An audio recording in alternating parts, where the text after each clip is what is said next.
تعریف کے پنوں میں نا ایک ایسے پیغمبر کا ذکر ملتا ہے جنہیں انبیاء کے درمیان فصیح و بلیغ مبلغ کہا جاتا تھا۔ جی ہاں، یہ تھے حضرت شعیب۔ تو آئیے آج ان کی کہانی اور اس پیغام کو سمجھتے ہیں جو آج بھی ہمارے لیے بہت اہم ہے۔ ان کی کہانی کا آغاز ہی ایک بہت طاقتور لقب سے ہوتا ہے جو ابن کثیر نے انہیں دیا۔ اس سے فوراً ہی ان کی اہمیت اور منفرد کردار کا اندازہ ہو جاتا ہے۔ یہ لقب ان کی غیر معمولی خطابت اور اپنی بات کو بہترین طریقے سے پہنچانے کی صلاحیت کی طرف اشارہ کرتا ہے۔ آج کی اس گفتگو میں ہم سب سے پہلے تو یہ جانیں گے کہ حضرت شعیب کون تھے، پھر مدین کی طرف ان کے اہم مشن کو سمجھیں گے، یہ بھی دیکھیں گے کہ ان کی کہانی پیغمبروں کے ایک بڑے پیٹرن میں کیسے فٹ ہوتی ہے، اور بائبل کی شخصیت جتھرو سے ان کے تعلق کی دلچسپ بحث پر بھی نظر ڈالیں گے، اور آخر میں ہم یہ دیکھیں گے کہ ان کی میراث آج بھی کیسے زندہ ہے۔ تو چلیے سب سے پہلے یہ سمجھتے ہیں کہ حضرت شعیب آخر تھے کون، ان کی شناخت کیا تھی، اور ان کے نام کے پیچھے کیا گہرا مطلب چھپا ہوا ہے۔ دیکھیے، ان کے نام کا مطلب ہی ان کے پیغمبرانہ مشن کی پوری کہانی بتا دیتا ہے۔ شعیب کا مطلب ہے وہ جو صحیح راہ دکھائے، اور یہی تو وہ کام تھا جس کے لیے اللہ نے انہیں بھیجا تھا۔ تو مختصراً حضرت شعیب صرف اسلام میں ہی ایک اہم نبی نہیں ہیں جن کا ذکر قرآن میں 11 بار آیا ہے، بلکہ دروز عقیدے میں تو انہیں مرکزی حیثیت حاصل ہے۔ ان کا تعلق پیغمبر ابراہیم علیہ السلام کی نسل سے بتایا جاتا ہے، جو ان کی اہمیت کو مختلف ابراہیمی روایات میں اور بھی گہرا کر دیتا ہے۔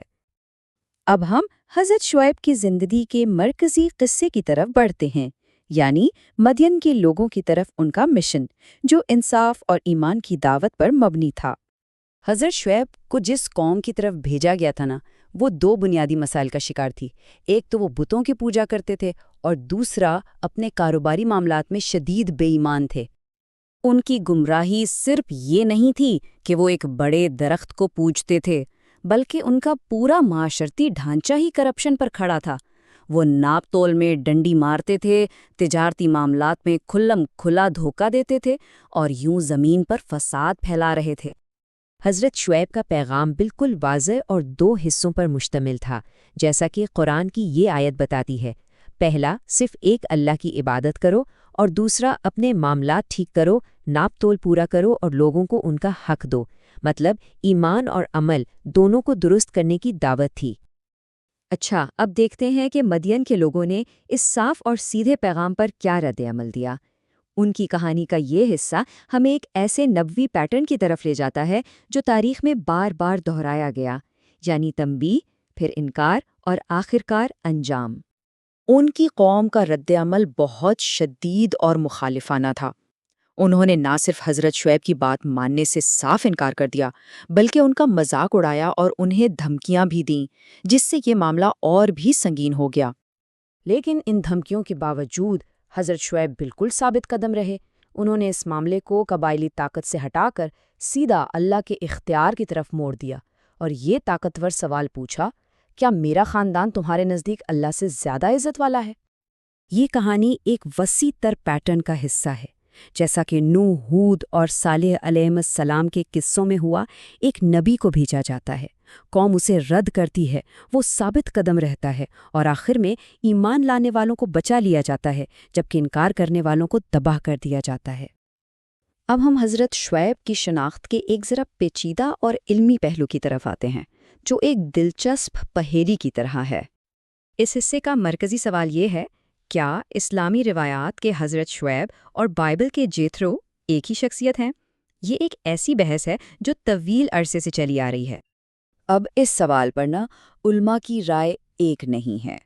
ایک طرف کچھ دلائل ہیں جو کہتے ہیں کہ دونوں ایک ہی ہو سکتے ہیں، کیونکہ دونوں کا تعلق مدین سے تھا اور دونوں ہی رہنما تھے، لیکن دوسری طرف زیادہ تر جدید اسکالرز اس بات کو نہیں مانتے۔ ان کی دلیل یہ ہے کہ پرانی کتابوں کے مطابق حضرت شعیب حضرت ابراہیم کے پڑ پوتے تھے، اور اگر ایسا ہے تو ان کا زمانہ جٹرو کے زمانے سے سینکڑوں سال پہلے کا بنتا ہے۔ تو آئیے اب آخری حصے کی طرف چلتے ہیں اور اس بات پر توجہ دیتے ہیں کہ یہ تاریخی شخصیت آج بھی اتنی اہم کیوں ہے اور ان کی میراث کس طرح زندہ ہے۔ ان کی میراث آج بھی زندہ ہے، خاص طور پر دروز عقیدے میں، جو مشرق وسطیٰ کا ایک توحیدی مذہب ہے۔ دروس کے لیے حضرت شعیب سب سے زیادہ قابل احترام پیغمبر ہیں اور ان کی روحانی زندگی کا ایک طرح سے مرکز ہیں۔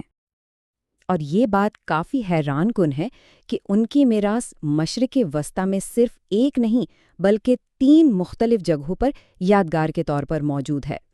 جو 3 مزارات ان سے منسوب ہیں ان میں سے پہلا اورڈن کی وادی شعیب میں ہے۔ یہ پورا علاقہ آج بھی ان کے نام سے جانا جاتا ہے۔ دوسرا مقام اسرائیل کے علاقے غلیل میں ہے، جو دورز برادری کے لیے مقدس ترین جگہ مانی جاتی ہے۔ یہاں ہر سال اپریل میں ایک بہت بڑی زیارت کا اہتمام ہوتا ہے، جو اس تاریخ کو ایک زندہ، جدید مذہبی عمل سے جوڑتی ہے۔ اور تیسرا دعویٰ کردہ مقام ایران میں ہے۔ اس سے اندازہ ہوتا ہے کہ ان کی کہانی کی جغرافیائی رسائی کتنی وسیع ہے۔ حضرت شعیب کی کہانی ہمیں ایک اہم سوال پر سوچنے پر مجبور کرتی ہے۔ آخر یہ کیسے ممکن ہے کہ ایک ہی شخصیت کی کہانی مختلف سرزمینوں، مختلف عقائد اور کئی صدیوں تک گونجتی رہے؟